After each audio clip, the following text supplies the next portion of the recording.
شادی، طلاق اور بچے، اس میں اولاد کی کیا غلطی؟ میاں بیوی میں تلخ کلامی ہوئی۔ کوئی گھریلو وجہ تھی جو ہر گھر میں ہر روز ہوتی رہتی ہے۔ دونوں کا ایک بیٹا بھی تھا۔ صابر نے اپنی بیوی زویا کو گالی دی، تم سے جب سے شادی ہوئی ہے میری زندگی جہنم ہو گئی ہے۔ زویا بھی چلا کر بولی، تم نے مجھے اتنا درد دیا ہے، میں اب دعا کرتی ہوں مجھے موت آ جائے، اب تمہارے ساتھ ایک سانس بھی نہیں لے سکتی میں۔ جھگڑا کسی بڑی بات پہ نہیں تھا۔ 4 سال کا بیٹا ماں باپ کو جھگڑتے دیکھ رہا تھا۔ بیٹا بہت پریشان تھا، کبھی ماں کا ہاتھ پکڑتا تو کبھی باپ کا۔ باپ سے جب برداشت نہ ہوا تو اٹھایا ڈنڈا اور زویا کو مارنا شروع کر دیا۔ زویا چیخنے چلانے لگی۔ چیخوں کی آواز سن کر اہل محلہ آ گئے۔ انہوں نے آ کر زویا کو چھڑوایا۔ زویا کے سر سے خون بہہ رہا تھا۔ بیٹا ڈرا سہما دروازے کے پیچھے چھپا ہوا تھا۔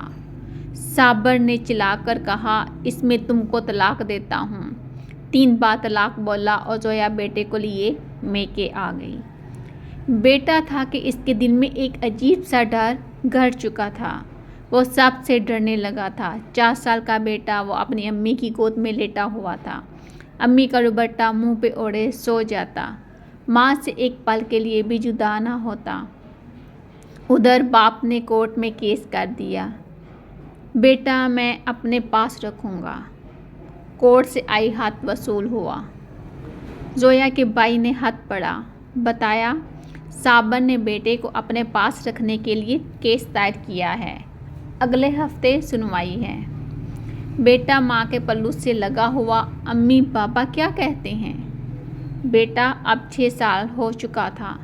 ماں نے بتایا، کچھ نہیں بیٹا، ماں باپ کو جدا ہوئے 2 سال گزر گئے تھے، لیکن بیٹا آج بھی جب وہ جھگڑا یاد کرتا تو وہ بخار میں مبتلا ہو جاتا۔ پہلی سنوائی ہوئی۔ صابر کا وکیل کافی بڑا وکیل تھا۔ کیس صابر کے حق میں جا رہا تھا۔ زویا محسوس کر رہی تھی، میں بیٹے کو ہار جاؤں گی۔ زویا گھر آئی، بیٹا اذان، ماں سے کہنے لگا، ہم کیوں ابو کے پاس جاتے ہیں؟ وہاں ابو مجھے کہہ رہا تھا تیری امی گندی ہے، اس کے پاس نہ رہو۔ بیٹے نے ماں کا منہ چوما، ہلکا سا مسکرایا، میری امی سونی ہے، گندی نہیں، پاپا گندا ہے۔ ماں کی آنکھ سے آنسو بہنے لگے۔ بیٹا جو ابھی 6 سال کا تھا اپنے ننھے ہاتھوں سے ماں کے آنسو صاف کرنے لگا۔ ماما کیوں رو رہی ہو؟ میں آپ کو چھوڑ کر نہیں جاؤں گا۔ بیٹا ماں کی گود میں لیٹ گیا۔ اتنے میں زویا کا بھائی آیا۔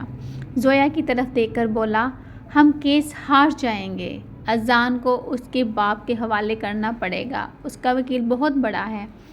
زویا خاموش ہو گئی، بیٹے کا منہ چومنے لگی، کبھی پاؤں چومتی، کبھی ہاتھ، کبھی سر۔ اذان سویا ہوا تھا۔ زویا نے زور سے سینے سے لگایا اور رات بھر روتی رہی۔ اذان نے دکان سے آئس کریم لی اور فریج میں رکھی۔ نانی سے کہنے لگا، نانو میں آ کر کھاؤں گا۔ ماں نے اذان کے چہرے کو ہاتھوں میں بھرا اور آہستہ سے بولی، اذان بیٹا، ماما ساتھ نہ بھی ہوئی تو کھانا ٹائم پہ کھایا کرنا، ضد نہ کیا کرنا اور دکان کی گندی چیزیں نہ کھایا کرنا، روز دانت کو برش کیا کرنا، ماما تم کو روز دیکھا کرے گی یہاں سے۔ بیٹا نہیں سمجھ پا رہا تھا ماما ایسی باتیں کیوں کر رہی ہے۔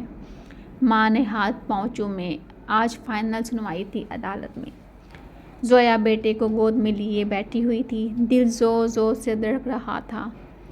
یہاں خیال یہی تھا، کاش میں برداشت کر لیتی، آج بیٹے سے جدا نہ ہوتی، بیٹے کی خاطر خاموش رہتی۔ ادھر کارروائی شروع ہوئی۔ جج صاحب نے لکھا فیصلہ سنایا، تمام دلیل سننے کے بعد ہم اس نتیجے پر پہنچے ہیں کہ بیٹا اپنے باپ کے ساتھ رہے گا۔ فیصلہ سنتے ہی ماں کا کلیجہ پھٹ گیا۔ ماں بے ہوش ہو کر گر گئی۔ باپ آگے بڑھا، بیٹے کو اٹھا لیا۔ بیٹا باپ کے پاس نہیں جانا چاہتا تھا۔ بیٹا چیخ چیخ کر رونے لگا، مجھے ماما پاس جانا ہے، مجھے ماما پاس جانا ہے، چھوڑو مجھے۔ زویا کو ہوش آیا، ننگے پاؤں دوڑتے ہوئے صابر کے پاس گئی، اس کے سامنے گھٹنے ٹیک کر بھیک مانگنے لگی، صرف ایک بار مجھے میرے بیٹے کو سینے سے لگا لینے دو۔ لیکن وکیل نے پولیس والے سے کہا، اس عورت کو ہٹاؤ یہاں سے۔ ماں بلک بلک کر رونے لگی۔ بیٹا تڑپ رہا تھا۔ وکیل مسکرا کر صابر سے کہنے لگا، مبارک ہو جناب آپ کے اس جیت کے۔ صابر نے طے کردہ رقم وکیل کو دی اور چل دیا۔ بیٹا ماں کی جدائی میں روتا چیختا، اسے باپ کا گھر جیل لگنے لگا تھا۔ ماں کی شادی کسی اور سے ہو گئی، باپ نے بھی دوسری شادی کر لی، وقت گزرنے لگا۔ ماں اپنی زندگی میں مصروف ہو گئی، باپ اپنی نئی بیوی کے ساتھ اذان زندہ لاش بن کر جینے لگا۔ اذان کا نہ کوئی قصور تھا، نہ کوئی جرم تھا، نہ کوئی گناہ۔ بے گناہ سزا پائی تھی اذان نے۔ نہ اسکول پڑھ سکا، نہ زندگی میں کوئی مقام حاصل کر سکا۔ بالآخر باپ نے ایک ہوٹل پر برتن دھونے پہ لگا دیا۔ میں آپ سے پوچھتی ہوں، کیا قصور ہوتا ہے ایسی اولاد کا؟ آپ میں اتنی برداشت نہیں ہوتی کہ ایک دوسرے کی غلطیوں کو معاف کر دیا جائے؟ صبر ختم ہو چکا ہے۔ کتوں کی مانند لڑتے ہو، ایک دوسرے پہ الزام لگاتے ہو۔ میں دونوں میاں بیوی کی بات کر رہی ہوں۔